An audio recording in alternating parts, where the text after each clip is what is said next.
इस वक्त की बड़ी खबर आ रही है। कांग्रेस में शामिल हुए हनुमान बेनीवाल के करीबी उम्मीदवार राम बेनीवाल बाड़मेर लोकसभा सीट से लड़ सकते हैं लोकसभा चुनाव।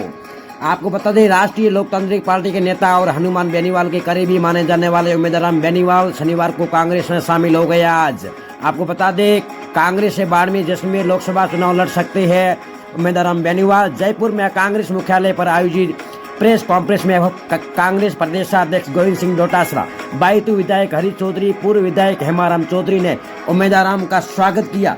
आपको बता दें कि उम्मीदवार राम ने कांग्रेस ज्वाइन करने के बाद कहा कि सब मिलकर कांग्रेस को मजबूत करेंगे।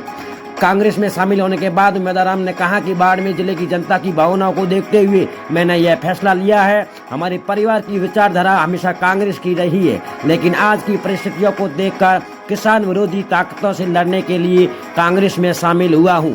और उन्होंने कहा कि सब मिलकर कांग्रेस को मजबूत करेंगे।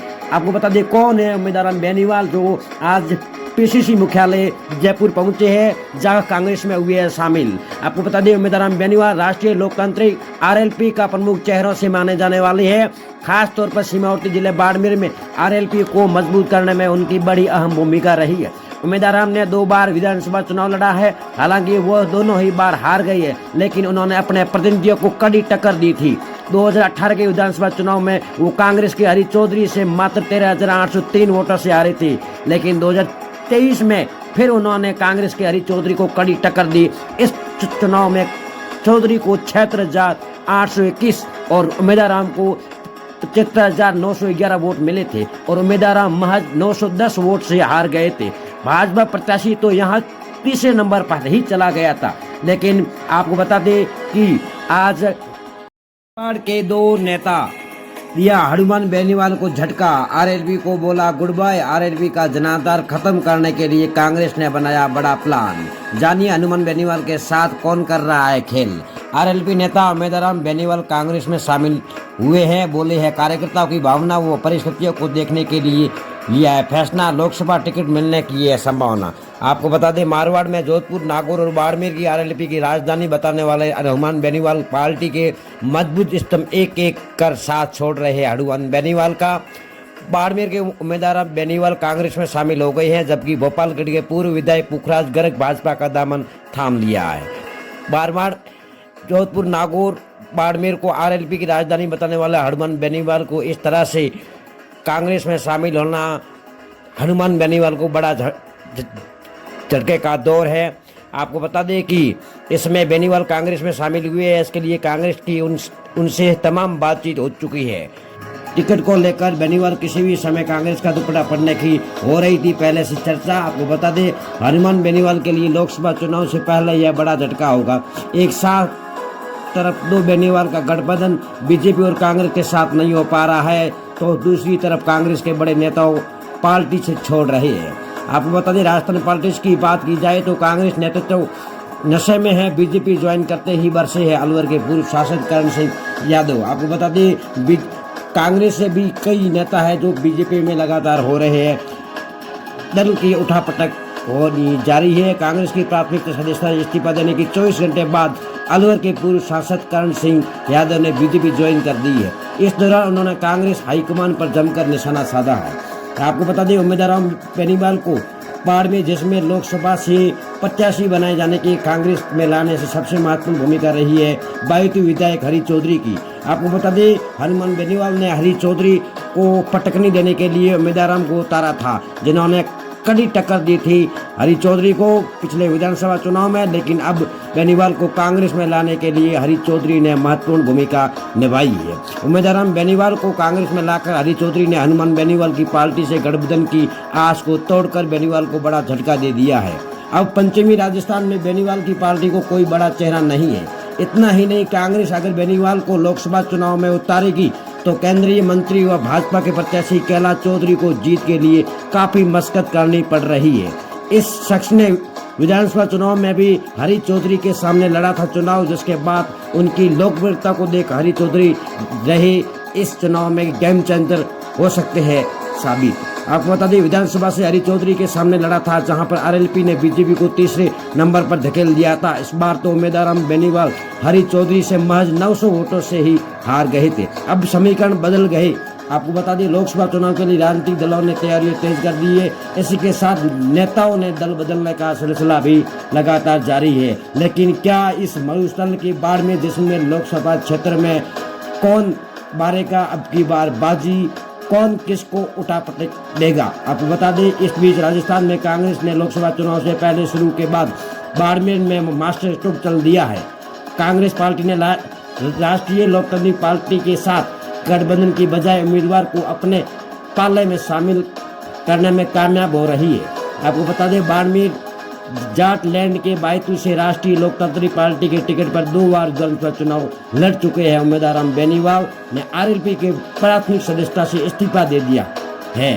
कांग्रेस प्रदेश मुख्यालय में कांग्रेस का दामन थाम लिया है। उनके अलावा समाज सेवी व रिटायर्ड आरएएस श्री जसाराम चौधरी भी कांग्रेस में शामिल हो गए हैं। आपको बता दें आरएलपी से 2 बार बायतू विधानसभा चुनाव लड़े उम्मीदवार बेनीवाल की इतनी लोकप्रियता है कि जयपुर में शनिवार को कांग्रेस ज्वाइन कर ली है। प्रदेशाध्यक्ष गोविंद सिंह डोटासरा और प्रतिपक्ष नेता टीकाराम जूली, पूर्व मंत्री एवं विधायक हरी चौधरी और पूर्व मंत्री हेमाराम चौधरी ने कांग्रेस का दुपट्टा और गुलदस्ता भेंट कर कांग्रेस में शामिल किया। इससे पहले उम्मीदवार ने आरएलपी की प्राथमिक सदस्यता से इस्तीफा दे दिया था। कांग्रेस उम्मीदवार बेनीवाल को बाड़मेर जैसलमेर लोकसभा क्षेत्र से उम्मीदवार बनाने के संकेत भी दिए हैं। ज्वाइन के दौरान बाड़मेर जैसलमेर क्षेत्र के पूर्व विधायक व नेता शामिल थे। दरअसल बाड़मेर जैसलमेर लोकसभा क्षेत्र से कांग्रेस के कई दिग्गज नेता थे। आइए आज उम्मीदवार बेनीवाल को कांग्रेस ज्वाइन कराते समय पीसीसी मुख्यालय में प्रेस वार्ता कर कांग्रेस के कई नेताओं ने इस बारे में क्या कहा, जरूर सुने। पूरी खबर जरूर देखें। यदि हमारे न्यूज चैनल पर नए हैं तो जरूर करें सब्सक्राइब एवं खबर को अवश्य करें शेयर। तब तक के लिए इजाजत दीजिए, बने रहे, फिर मिलेंगे अगली खबर में। कि हमारे हरीश चौधरी साहब इस ज्वाइनिंग के ऊपर अपनी 2 शब्द कहेंगे। माननीय हरीश चौधरी थोड़ा और ले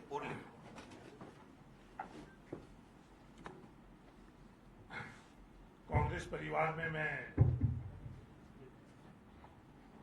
उम्मीदवार जी बेनीवाल का स्वागत करता हूं और प्रदेश कांग्रेस कमेटी और अखिल भारतीय कांग्रेस कमेटी को धन्यवाद देना चाहता हूं कि जो प्रस्ताव बाड़मेर जैसलमेर की तरफ से इनको दिया गया है उनको स्वीकृत कर और आज कांग्रेस परिवार में को शामिल किया। आज देश के अंदर जो देश जय जवान जय किसान के नारे से गूंजता था और हर किसी किसान और नौजवान के लिए जो स्थितियां थी वो आज स्थितियां कहाँ कैसे इस स्थिति में है वो सबसे बड़ा चिंताजनक। आज संविधान की क्या स्थिति है, संवैधानिक संस्थाओं की क्या स्थिति है, इन सब को मद्देनजर रखते हुए जो देश से प्यार करता है, किसान से नौजवान से प्यार करता है, उसके लिए संघर्ष करता है, आज ये वक्त आ चुका है कि उन सबको शामिल होकर और एक बड़े संघर्ष से इस देश को बचाना है। उम्मीदवार जी बेनीवाल ने जो सार्वजनिक जीवन के अंदर गरिमा रखी, जो उनका योगदान था, अच्छे शब्दों का उपयोग किया, उन्होंने सार्वजनिक जीवन के अंदर एक अच्छा जीवन आदर्श के रूप के अंदर रखा। आपस में हम लोगों ने चुनाव भी लड़े और चुनाव के अंदर भी जो उनकी पृष्ठभूमि रही है, जो उनकी खुद की चरित्र रहा है, बहुत बेहतरीन ढंग से उन्होंने विपक्षी भूमिका भी निभाई है। मैं उनका स्वागत करता हूं। बाड़मेर जैसलमेर के तमाम कांग्रेस के नेता और कार्यकर्ताओं की भावनाओं को भी प्रदेश कांग्रेस कमेटी और अखिल भारतीय कांग्रेस कमेटी ने तारीफ किया, उसके लिए भी तहे दिल से धन्यवाद। और उम्मीदवार जी बेनीवाल को मैं शुभकामनाएं देता हूँ कि जो संघर्ष हम सब लोगों के सामने है, उस संघर्ष के अंदर हम लोग शामिल होकर और इस देश को, किसान को, नौजवान को हम लोग उनकी आवाज को बुलंद करेंगे, ये शुभकामनाएं करता हूँ। धन्यवाद। जय। और जसाराम जी को भी जो प्रशासनिक सेवा रिटायरमेंट के बाद में इनका एक अच्छा योगदान रहा है। जहाँ जब जरूरत पड़ी जो संघर्ष के अंदर नौजवानों के लिए, ओबीसी के लिए, किसान के लिए, उसमें भी उनकी काफी बेहतरीन भूमिका रही है। तो कांग्रेस परिवार में शामिल हुए उनको भी बहुत बहुत शुभकामनाएं। आदरणीय हेमाराम चौधरी साहब से मैं आग्रह करूंगा कि वो आशीर्वचन हम सबको दें। आदरणीय हेमाराम जी चौधरी।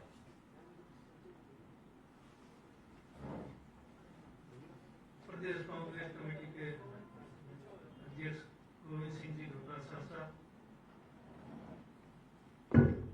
नेता प्रतिपक्ष टीकाराम जी जूली साहब, हरीश जी चौधरी साहब, हमारे एमएलए किशनगढ़ इसी जी चौधरी साहब, हमारे बाड़मेर से आए हुए पूर्व विधायक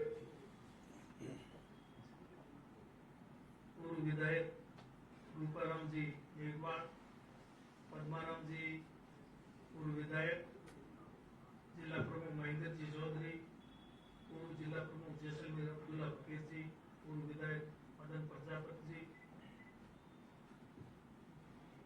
गढ़ प्रधान सलमान खान जी, पूर्व राज्य मंत्री गफूर अहमद जी, लक्ष्मण सिंह जी गोदरा, सेक्रेटरी पीसीसी, मेदाराम जी बेनीवाल और जसरा, और मीडिया बंधु और हमारे अन्य कांग्रेस के साथी। आज बहुत खुशी हो रही है कि हमारे कांग्रेस पार्टी का कुनबा बढ़ रहा है और उसमें ज्वाइनिंग करने वाले दो महानुभाव मेदाराम जी बेनीवाल और जसाराम। मेदाराम जी के बारे में मेरे से पूर्व अध्यक्ष जी ने बताया, इन्होंने 2 विधानसभा के चुनाव लड़े, दोनों विधानसभा के चुनाव बाईपुर विधानसभा क्षेत्र से लड़े। मैं स्वयं बाईपुर विधानसभा क्षेत्र का मतदाता। हरीश जी ने इनके सामने दोनों चुनाव लड़े। हरीश जी भी बाईपुर के हैं, तीनों एक ही जगह थे। तो मेरे सामने ये बहुत एक अजीब स्थिति थी कि मैं दोनों मेरे चेत किसको समर्थन दूं किसको नहीं, लेकिन पार्टी के नाते मेरा फर्ज बनता था, धर्म बनता था कि मैं पार्टी की उम्मीदवार को मदद करूं। उस लिहाज से मैंने दोनों चुनाव में हरीश जी की मदद की, मेदाराम जी की मदद नहीं की। आज मेदाराम जी हमारी पार्टी में आ गए तो मुझे बहुत खुशी हुई कि ये मुझे सोचने को मजबूर होना पड़ता था कि मैं क्या निर्णय करूं। निर्णय तो मैंने आपको बताया, वही करना था मुझे, वही किया मैंने। पर अब आगे इस प्रकार से सोचने की तो मजबूर नहीं होना पड़ेगा। जहां तक मेदाराम जी का सवाल है तो ये बहुत ही सरल और मिलनसार, और दोनों बार इनका विरोध किया मैंने, लेकिन फिर भी उस चुनाव के बाद जैसा मैंने इनमें देखा, इनमें कोई किसी प्रकार का द्वेष मैंने नहीं देखा। ये इनका बढ़त। तो इस प्रकार ये हमारी पार्टी में आ गए हैं तो मुझे उम्मीद है कि पार्टी के लिए बहुत मजबूती से काम करेंगे और हमारे पार्टी को उनके आने से बहुत ताकत है। और इससे भी आगे नजदीकी लोकसभा का चुनाव है, उसमें हमें निश्चित रूप से कामयाब मिलेगी। जसराम जी के बारे में भी मैं जानता हूँ, ये राजस्थान प्रशासनिक सेवा के अधिकारी रहे। इनसे जब कभी भी कोई काम पड़ा, उनसे जाने की जरूरत नहीं, जाने का काम तो इन्होंने किसान का कोई भी काम जो सही वाजिब था, जायज काम था, उन्होंने तत्काल किया। बीच में ये रिटायर हो गए थे, मैं वन मंत्री था, आरक्षण को लेकर के एक मुद्दा था, उस मामले में इनको बुलाया, मैं मेरे ऑफिस में आए, मेरे विभाग के अधिकारी ने बुलाया, बैठ करके उसके बारे में इससे चर्चा की। ये बहुत बढ़िया ढंग से उसको केस को रखा। कहने का मतलब ये बहुत ही काबिल आदमी है, और ऐसे काबिल आदमी के हमारे पार्टी में आने से हमारे जो पार्टी के अंदर कई तरह के जो प्रशासन से जुड़े हुए काम है, मुद्दे हैं, उनमें हमको बहुत मदद मिलेगी, ऐसा मैं मान करके चलता हूँ। और हमारे बाड़मेर जिले के वैसे हमारी सभी दूसरे पूर्व विधायक प्रमुख और दूसरे जैसा पूर्व में मैंने नाम ले लिए सबके, उन सब की और बाकी जो नहीं आए उन सब की सलाह मशविरा राय से ये निर्णय हमारे बाड़मेर के लोगों ने लिया, कांग्रेस पार्टी के लोगों ने, और ये प्रस्ताव ने आगे कांग्रेस पार्टी पहुंचाया और पार्टी ने हमारे इस प्रस्ताव को स्वीकार किया। उसके लिए मैं पार्टी नेतृत्व का, हमारे प्रदेश अध्यक्ष जी का, सबका हृदय से बहुत बहुत आभार व्यक्त करता हूँ कि आपने बहुत ही निर्णय जो हमारी भावना थी उसका आपने कदर किया। धन्यवाद। Thank you sir.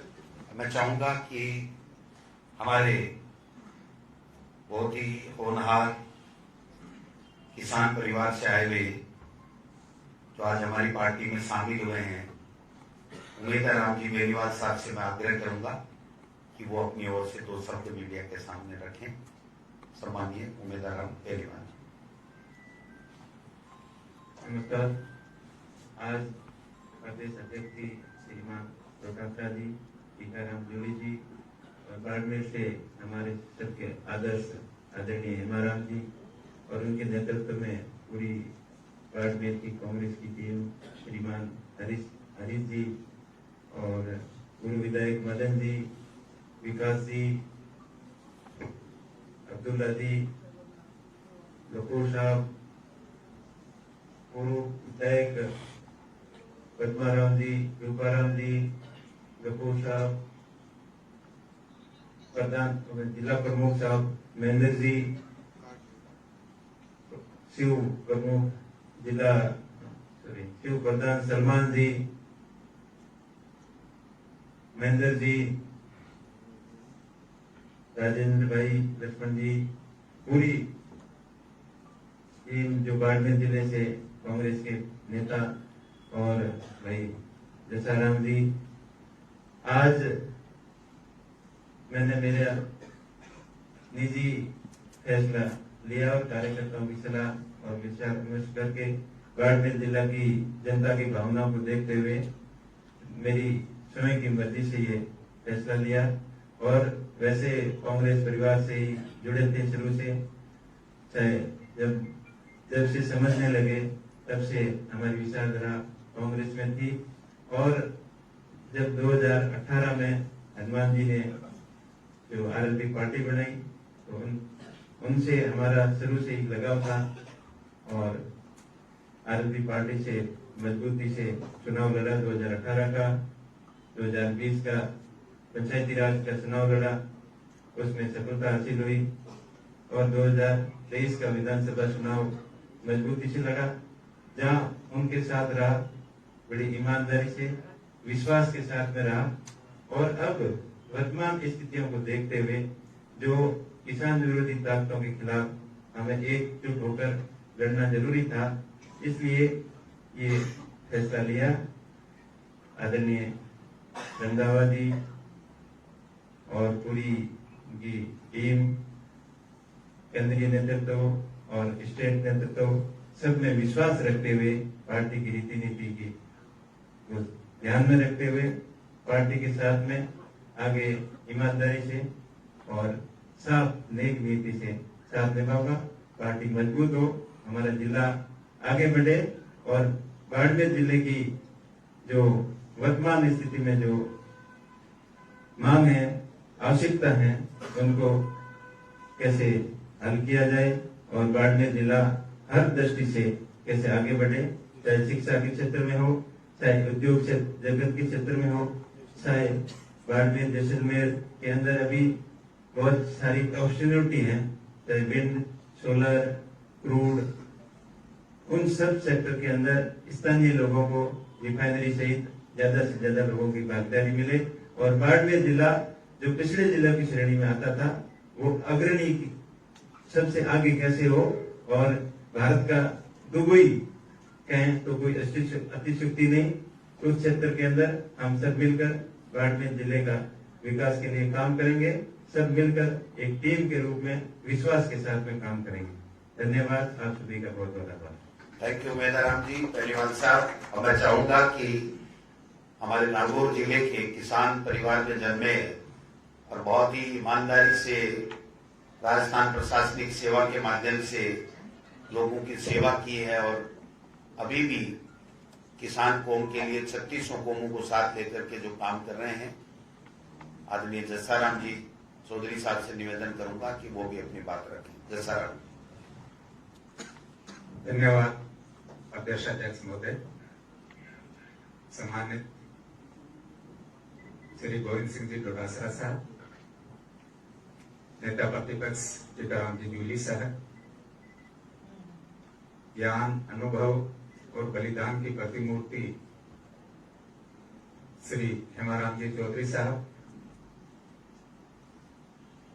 मंच पर विराजमान हरीश जी चौधरी साहब, रूपाराम जी मेघवाल, पद्माराम जी मेघवाल, श्री महेंद्र जी चौधरी जिला प्रमुख, श्री अब्दुल्ला फकीर साहब जिला प्रमुख, मदन जी प्रजापत, सलमान खान साहब, गफूर अहमद साहब, लक्ष्मण सिंह जी गोदारा साहब, उमेदराम जी जो आज के इस कार्यक्रम के मुख्य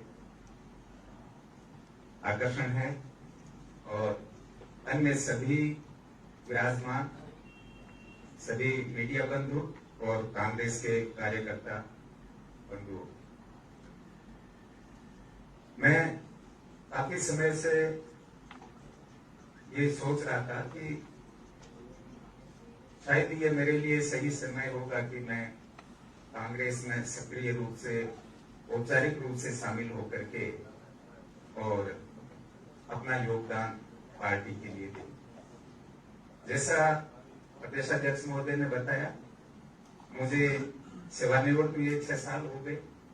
इसमें 3 साल मुझे Rajasthan civil services appellate tribunal में बतौर मेंबर जज नियुक्ति मिली। 3 साल वहां पर भी मैंने मेरा दायित्व निभाया। लेकिन सब जगह मुझे ये 40 साल की मेरी जो राजकीय सेवाएं थी, उसमें ये देखने को मिला कि हर जगह कुछ खामियां रहती है, जिसकी वजह से शासन प्रशासन दोनों को ही दिक्कत होती है। अंततोगत्वा उसका जो खामियाजा भुगतना पड़ता है वो आम आदमी को भुगतना पड़ता है, गरीब आदमी को भुगतना पड़ता है।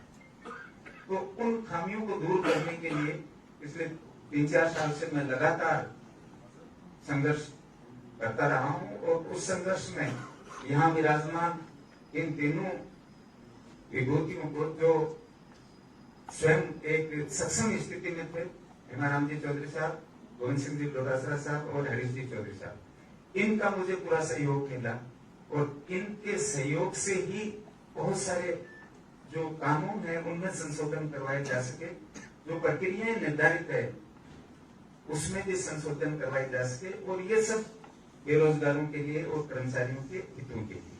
दूसरी बात कि कांग्रेस आज जिस तरह की देश में स्थिति है, आज लोकतंत्र खतरे में है, संवैधानिक संस्थाएं उन पर खतरा मंडरा रहा है, और एक ये आम धारणा बन गई है कि वर्तमान सरकार केवल पूंजीपतियों की सरकार है। लेकिन अब जो इलेक्टोरल बॉन्ड की, हालांकि संपूर्ण जानकारी नहीं आई है, लेकिन जितनी जानकारी मीडिया में आई है उसको देखने से तो ये लगता है कि ये पूंजीपतियों के भी कोई बहुत ज्यादा हितैषी नहीं है, पूंजीपतियों को भी डंडा दिखा करके चंदा वसूली का धंधा कर रहे हैं। अब इसको चंदा कहेंगे या कुछ और नाम देंगे, वो तो आप मीडिया बंधु ज्यादा अच्छी तरह से जानते हैं, आप लोग सोचे। लेकिन इस तरह से कुछ उद्योगपति मित्रों के हित में काम करने वाले शासन को राजनीति विज्ञान में प्यूटेटिव डेमोक्रेसी कहा जाता है। प्यूटेटिव डेमोक्रेसी यानी कुछ धनिक मित्रों के लिए उनके इशारों पे ही जो सारे काम किए जाते हैं, that is known as putative democracy. और यदि ये स्थिति अपने देश में रहेगी तो देश जो विश्व गुरु और प्रथम तीसरी शक्ति बनने के सपने दिखाए जा रहे हैं, वो तो दूर की बात है, आम आदमी को सड़कों पे आ जाना पड़ेगा।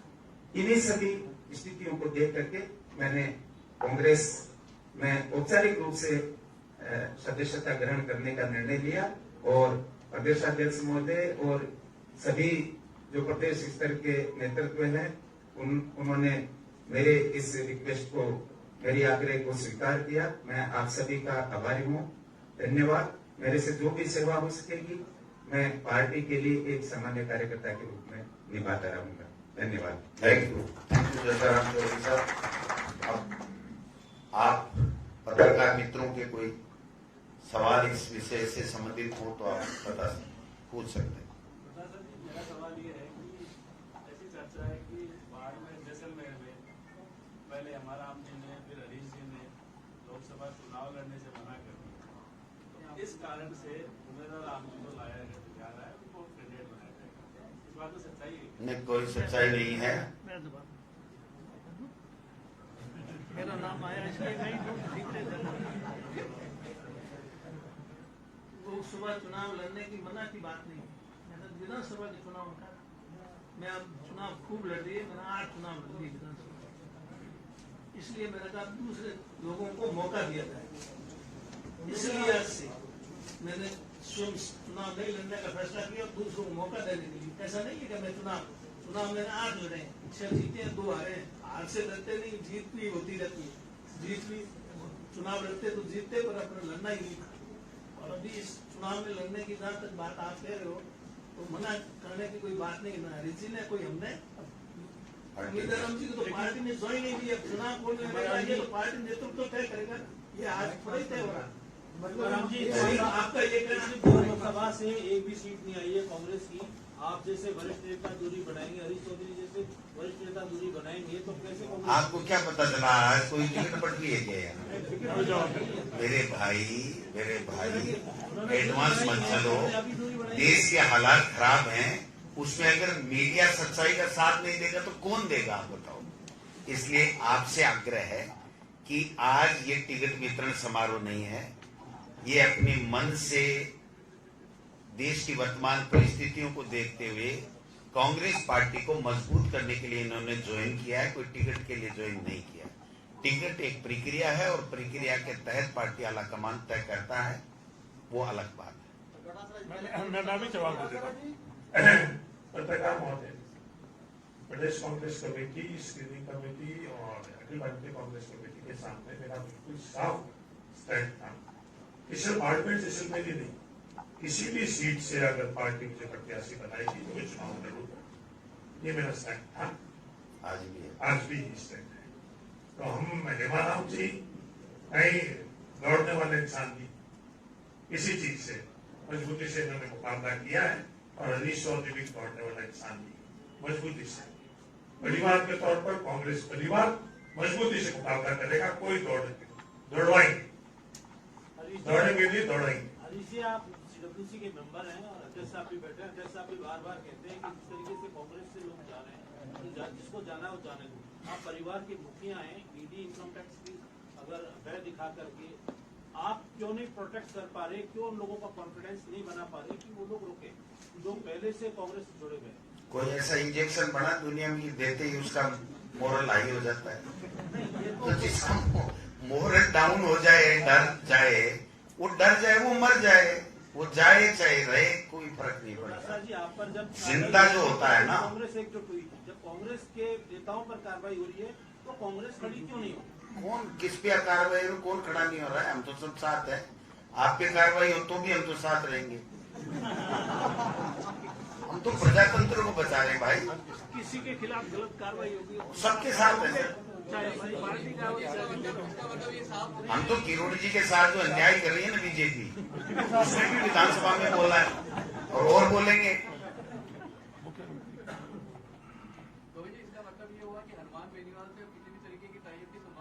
नहीं, ये किसने कह दिया किससे क्या होगा किससे नहीं होगी? ये हमारी अलायंस कमेटी है, उसके सामने सारे विचाराधीन हैं, वो वहां पर बात करते हैं। हम यहाँ पर अलायंस की कोई बात नहीं करते। वो कमेटी जो नहीं तोड़ के नहीं लाए हैं। कांग्रेस को इन परिस्थितियों में मजबूत करना जरूरी है। देश को बचाना है, किसान को बचाना है, आम आदमी को बचाना है। इसलिए इनकी जो विचारधारा पहले से ही कांग्रेस की थी और जो वर्तमान परिस्थितियों में भाजपा जिस तरीके का सत्ता का दुरुपयोग कर रही है और सबको क्रेज कर रही है, डरा रही है, धमका रही है, ऐसे में किसान के बेटे ने हिम्मत की है कि हम डरने वाले नहीं हैं, इस लोकतंत्र को बचाएंगे, खत्म नहीं होने देंगे। डोटासरा जी, क्योंकि आज आपने भी यहाँ पर कुछ लोगों को ज्वाइन कराया, 2 लोगों को, बीजेपी में भी ज्वाइनिंग चल रही है। आपके नेता है करण सिंह यादव, वो बीजेपी ज्वाइन कर चुके हैं। अब ऐसा है, देखो मेरी बात सुनो, ये हमारी पार्टी में और उनकी पार्टी में बेसिक फर्क समझ लो। हमारी पार्टी में जो भी आ रहा है वो मन से देश को मजबूत करने के लिए, लोकतंत्र को मजबूत करने के लिए, किसान को उनके साथ जो अत्याचार हो रहे हैं उससे उनको बचाने के लिए आ रहा है। और वो ईडी, इनकम टैक्स और अपने कोई व्यक्तिगत स्वार्थों से जा रहे हैं। हमारे यहाँ आ रहे हैं, वहां ले जा रहे हैं, ये फर्क है। वो जबरदस्ती ले जा रहे हैं एक परसेप्शन क्रिएट करने के लिए कि देखो बीजेपी की 370 और 400 आ रहे हैं, सब लोग आ रहे हैं। तो मैं समझता हूं कि ये फर्क अच्छी तरह आपके समझ में आ गया होगा। हमारे यहाँ विचारधारा से जुड़ करके लोग आ रहे हैं कांग्रेस को, लोकतंत्र को मजबूत करने के लिए, और वो एक परसेप्शन क्रिएट करने के लिए कि कांग्रेस नहीं आ रही, हम ही आ रहे हैं, वो जबरदस्ती बहला के, फुसला के, डरा के, धमका के ले जा रहे हैं। आज दोपहर 3 बजे चुनाव की तारीखों का ऐलान हो रहा है। कांग्रेस के 10 प्रत्याशी हुए हैं, 15 सीटों पर प्रत्याशी अभी भी बाकी। किस तरीके से आप प्लानिंग? वो तो बीजेपी के भी 10 बाकी, वो प्रक्रिया चल रही है, वो प्रक्रिया पूरी होते ही नाम आ जाएंगे। क्या वो कांग्रेस पार्टी आलाकमान फैसला करेगा, हम लोग स्क्रीनिंग में चर्चा करेंगे। आज ज्वाइन की है तो आज तक तो कोई चर्चा ही नहीं थी वहां पर। नहीं, ऐसा नहीं होता। ये बीजेपी और कांग्रेस में बेसिक फर्क यही है कि वहाँ सेटिंग से काम चलता है, हमारे यहाँ पारदर्शिता से चलता है। अच्छा अध्यक्ष जी, आपने कहा कि जो बीजेपी ज्वाइन कर रहे हैं वो कहीं ना कहीं भ्रष्टाचार लिप्त। नहीं, मैंने नहीं बोला भाई, मैंने नहीं बोला। नहीं, मैंने कहा बोला। हाँ तो करा नहीं, डरा रहे ना। भ्रष्टाचार किया तो नहीं, मुझे नहीं पता। तो क्या मेरी ईडी आई थी, मैंने भ्रष्टाचार किया था? ये कोई बात नहीं होती कि जिसके ईडी चलेगी वो सब भ्रष्टाचारी है, ऐसा नहीं है भैया। मैंने कहा है डरा रहे हैं, ईडी इनकम टैक्स से डरा रहे हैं। कोचिंग पर जब ईडी का पड़ा था कांग्रेस एकजुट थी। किसकी कलाम कोचिंग? सीकर में जिसने पढ़ा था। नहीं होगी, रोजाना पढ़ते हैं ना। आपको इससे क्या है? आपको इससे क्या है? किसके पढ़ रहे हैं किसके नहीं पढ़ रहे हैं, मैंने ठेका ले रखा है क्या? नहीं, आप इस तरीके से बात मत कीजिए। आप बहुत सज्जन आदमी हैं, जो विषय है उस पर रहिए। मैंने ये कहा है कि उनको डरा के, धमका के ले जाया जा रहा है और हमारे लिए आ रहे हैं लोग स्वेच्छा से। ठीक है, सारे कांग्रेस के नेता आए हुए हैं, कर्नल साहब दिख नहीं रहे, क्या बात है? कर्नल साहब भी हमारे साथ हैं। दिल्ली में टिकट लेने के लिए इंतजार में नहीं? दिल्ली जाना कोई बना है क्या, गुनाह है क्या? हम सब साथ हैं। थैंक यू, नमस्कार। हाँ,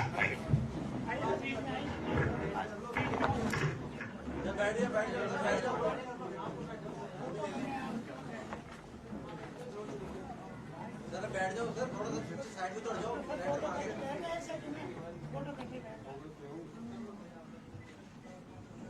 बैठ जाओ यार, वो भी बैठ जाओ।